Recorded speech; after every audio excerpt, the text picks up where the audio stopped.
पाकिस्तान के international airports पर FIA हुकाम कैसे काम करते हैं,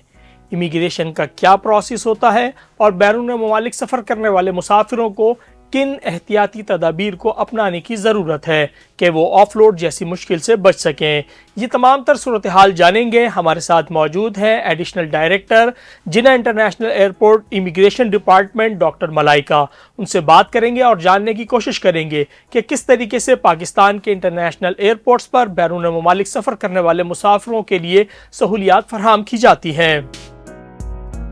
ऑफलोडिंग का जहाँ तक ताल्लुक है तो उसमें ये चीज़ होती है कि कभी कभार ऐसे पैसेंजर्स आते हैं जिनको कुछ नॉलेज नहीं होती, कभी वर्क वीज़ा पे कोई जा रहा है तो प्रोटेक्टर नहीं लगा हुआ होता उसका, तो हमारे पास इस तरह के SOPs हैं कि हम उन चीज़ों के बेसिस पे उनकी ऑफलोडिंग करते हैं। हमने एक प्री फैसिलिटेशन डेस्क भी बनाया हुआ है जो कि हमारे एयरपोर्ट पे 3rd फ्लोर पे है। उसमें ये है कि पैसेंजर्स को अगर कोई भी प्री नॉलेज की नीड है, जर्नल अवेयरनेस की नीड है, तो वहाँ पे अपने सारे डॉक्यूमेंट्स भी लेके जा सकता है, जिसमें वो अपने डॉक्यूमेंट्स चेक करवाएगा। अगर उसमें कोई कमी पेशी होगी तो बिफोर ट्रैवलिंग हम उनको गाइड कर देंगे, बजाय इसके कि वो इसी तरह ही प्रिपरेशन से आ जाएं ये समझ के कि हमारे सारे डॉक्यूमेंट्स पूरे हैं, तो फिर उनको ये थोड़ी सी प्रॉब्लम हो सकती है।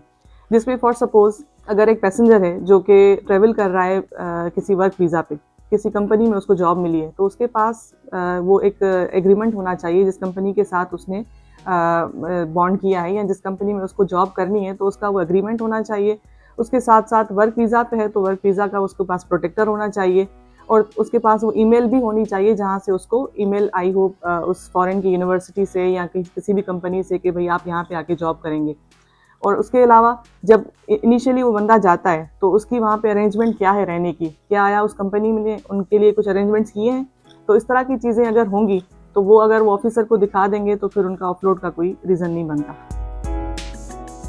इंटरनेशनल लेवल का हमारे पास बहुत अच्छा एक सिस्टम बनाया गया है। जैसे अभी रिसेंटली हज के ऑपरेशंस चल रहे हैं, जिसमें हमने पहले तो पैसेंजर्स के लिए हज के अलग अलग काउंटर्स भी बनाए हुए हैं, हज पैसेंजर्स के लिए अलग बनाए हुए हैं, जिसमें हमने 4 काउंटर्स उनको हज की सहूलत के लिए दे दिए हैं। उसके अलावा बाकी जो फ्लाइट्स हमारी चल रही होती हैं उनके लिए हमने अलग काउंटर्स भी बनाए हैं। अच्छा, उसके अलावा रूट टू मक्का का इमिग्रेशन सिस्टम यहाँ पे बनाया गया है ताकि जो आज़मीन हज हैं उनको किसी भी किस्म की दुश्वारी ना हो, वो वहाँ का इमिग्रेशन प्रोसेस यहीं पे कर लेते हैं ताकि वहाँ पे वो इजीली चले जाएं।